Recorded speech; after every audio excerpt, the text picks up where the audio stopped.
आप बड़े कृपालु हैं, अतिशय कृपालु हैं, अकारण कृपा करने वाले हैं।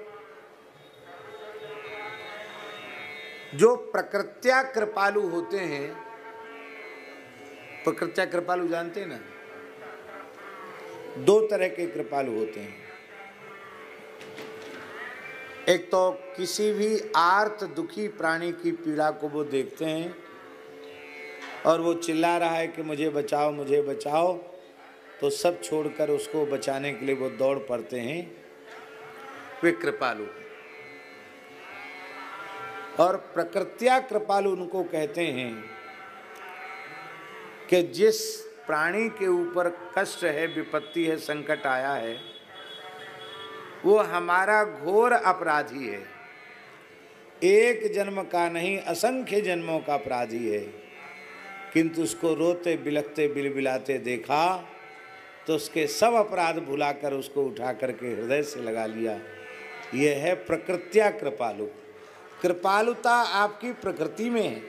हम सब जीव अनंत जन्मों के अपराधी हैं। बार बार प्रतिज्ञा करके हम लोगों ने झूठ बोला है भगवान से, अब जन जाए भजो चक्रपाणी, बार बार कहा है अब जन्म लेकर भगवान का भजन करेंगे, पर प्रतिज्ञा भंग की है। भगवान की कृपा को अनंतों बार असंख्यों बार ठुकराया है।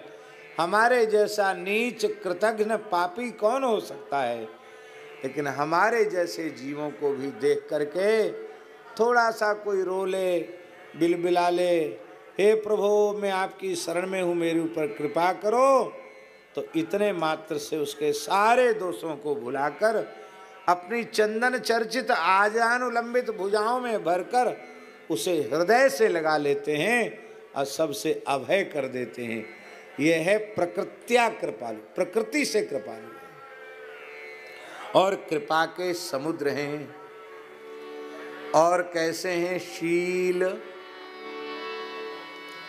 शीलवान है। विनय पत्रिका का तो 100वां पद शील गुण पर ही है। विनय पत्रिका का जो 100वां पद है उसमें भगवान के विलक्षण शील गुण का वर्णन है।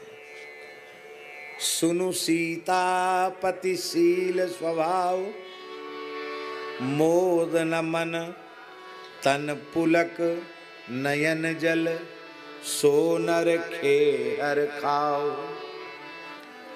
सीतापति के शील स्वभाव को सुनकर जिसका हृदय आनंद से नहीं भर जाता, जिसके शरीर में रोमांच नहीं हो जाता, जिसके नेत्रों से प्रेमाश्रु जल बहने नहीं लग जाता, तुलसीदास जी कहते उसका के चरण कमलों का भजन का अर्थ सेवन करते हैं। आपके चरण कमल कैसे हैं? बोले जो निष्काम भाव से आपके चरण कमलों का सेवन करते हैं उनको वह स्वधामदम आपके नित्य धाम की प्राप्ति करा देते हैं। इसका तात्पर्य है अत्रि जी के कहने का कि आपके चरण कमलों का सेवन निष्काम भाव से ही करना चाहिए।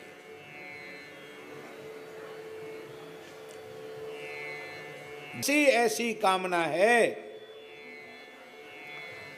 जो हजारों बार पूरी ना हो चुकी हो, प्रचुर से प्रचुर मात्रा में। मान लो संतान की कामना है, तो ये पहला जन्म तो है नहीं, पहला जन्म है क्या? इसके पहले कितने जन्म हो चुके हैं, असंख्य अनंत जन्म हो चुके हैं, उसकी सूची किसी के पास उपलब्ध।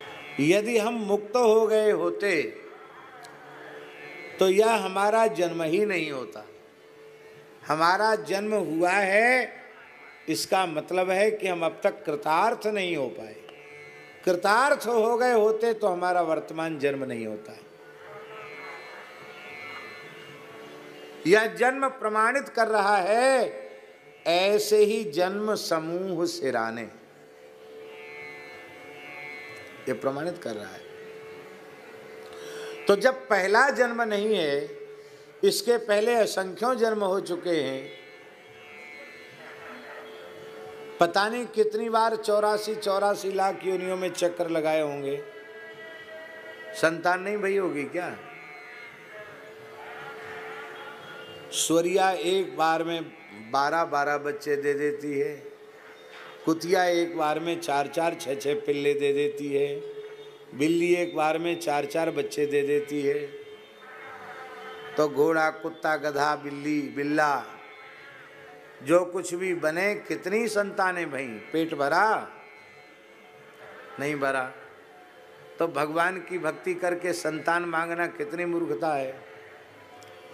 बोले हम बहुत गरीब हैं, धन मिल जाए, हो सकता कभी चक्रवर्ती सम्राट बने हो सकता कभी किसी कल्प में भगवान ने हमको ही कुबेर बना दिया हो, पेट तो भरा नहीं। तो धन मांगने से क्या होगा?